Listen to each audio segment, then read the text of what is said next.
नर और नारायण की दुर्लभ कथा आपको अचरज में डाल देगी। एक असुर था, दंभोदभव। उसने सूर्यदेव की बड़ी तपस्या की। सूर्यदेव जब प्रसन्न होकर प्रकट हुए और वरदान मांगने को कहा, तो उसने अमरत्व का वरदान मांगा। सूर्यदेव ने कहा, यह संभव नहीं है। तब उसने मांगा कि उसे 1000 दिव्य कवचों की सुरक्षा मिले। इनमें से एक भी कवच सिर्फ वही तोड़ सके जिसने 1000 वर्ष तपस्या की हो, और जैसे ही कोई एक भी कवच को तोड़े, वह तुरंत मृत्यु को प्राप्त हो। सूर्य देवता बड़े चिंतित हुए। वे इतना तो समझ ही पा रहे थे कि यह असुर इस वरदान का दुरुपयोग करेगा, किंतु उसकी तपस्या के आगे वे मजबूर थे। उन्हें उसे यह वरदान देना ही पड़ा। इन कवचों से सुरक्षित होने के बाद वही हुआ जिसका सूर्यदेव को डर था।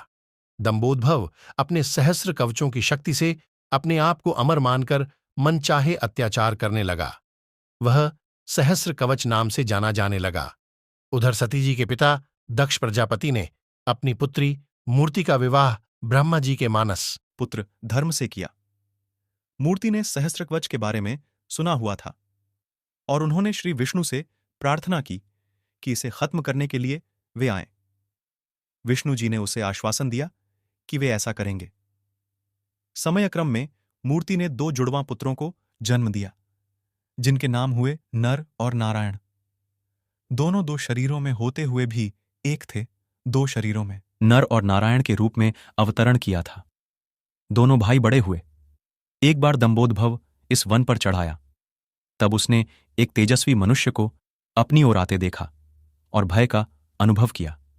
उस व्यक्ति ने कहा कि मैं नर हूं और तुमसे युद्ध करने आया हूं। भय होते भी दंभोदभव ने हंसकर कहा, तुम मेरे बारे में जानते ही क्या हो? मेरा कवच सिर्फ वही तोड़ सकता है जिसने 1000 वर्षों तक तप किया हो।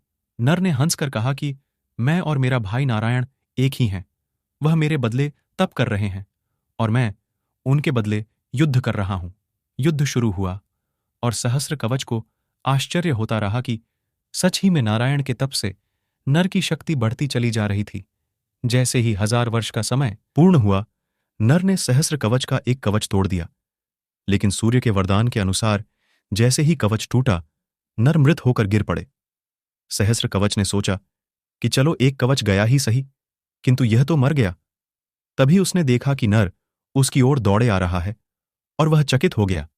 अभी ही तो उसके सामने नर की मृत्यु हुई थी और अभी ही यही जीवित हो मेरी ओर कैसे दौड़ा आ रहा है? लेकिन फिर उसने देखा कि नर तो मृत पड़े हुए थे। यह तो हूबहू नर जैसे प्रतीत होते उनके भाई नारायण थे, जो दंभोदभव की तरफ नहीं बल्कि अपने भाई नर की तरफ दौड़ रहे थे। दंभोदभव ने अट्टहास करते हुए नारायण से कहा कि तुम्हें अपने भाई को समझाना चाहिए था। इसने अपने प्राण व्यर्थ ही गंवा दिए। नारायण शांतिपूर्वक मुस्कुराए। उन्होंने नर के पास बैठकर कोई मंत्र पढ़ा और चमत्कारिक रूप से नर उठ बैठे। तब दंभोदभव की समझ में आया कि 1000 वर्ष तक शिवजी की तपस्या करने से नारायण को मृत्युंजय मंत्र की सिद्धि हुई है, जिससे वे अपने भाई को पुनर्जीवित कर सकते हैं। अब इस बार नारायण ने दंभोदभव को ललकारा और नर तपस्या में बैठे 1000 साल के युद्ध और तपस्या के बाद फिर एक कवच टूटा और नारायण की मृत्यु हो गई। फिर नर ने आकर नारायण को पुनर्जीवित कर दिया और यह चक्र फिर चलता रहा। इस तरह 999 बार युद्ध हुआ। एक भाई युद्ध करता, दूसरा तपस्या। हर बार पहले की मृत्यु पर दूसरा उसे पुनर्जीवित कर देता। जब 999 कवच टूट गए तो सहस्र कवच समझ गया कि अब मेरी मृत्यु हो जाएगी। तब वह युद्ध त्याग कर सूर्यलोक भागकर सूर्यदेव के शरणागत हुआ।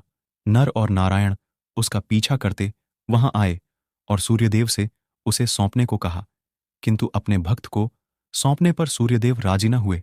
तब नारायण ने अपने कमंडल से जल लेकर सूर्यदेव को श्राप दिया कि आप इस असुर को उसके कर्म फल से बचाने का प्रयास कर रहे हैं, जिसके लिए आप भी इसके पापों के भागीदार हुए और आप भी इसके साथ जन्म लेंगे इसका कर्मफल भोगने के लिए।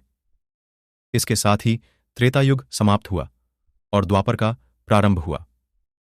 समय बाद कुंती जी ने अपने वरदान को जांचते हुए सूर्यदेव का आवाहन किया और कर्ण का जन्म हुआ। लेकिन यह आमतौर पर झात नहीं है कि कर्ण सिर्फ सूर्यपुत्र ही नहीं है, बल्कि उसके भीतर सूर्य और दंभोद्भव दोनों हैं। जैसे नर और नारायण में दो शरीरों में एक आत्मा थी, उसी तरह कर्ण के एक शरीर में दो आत्माओं का वास है, सूर्य और सहस्रकवच। दूसरी ओर नर और नारायण इस बार अर्जुन और कृष्ण के रूप में आए। कर्ण के भीतर जो सूर्य का अंश है, वही उसे तेजस्वी वीर बनाता है, जबकि उसके भीतर दंभोद्भव भी होने से उसके कर्मफल उसे अनेकानेक अन्याय और अपमान मिलते हैं, और उसे द्रौपदी का अपमान और ऐसे ही अनेक अपकर्म करने को प्रेरित करता है। यदि अर्जुन कर्ण का कवच तोड़ता तो तुरंत ही उसकी मृत्यु हो जाती। इसीलिए इंद्र उससे उसका कवच पहले ही मांग ले गए थे।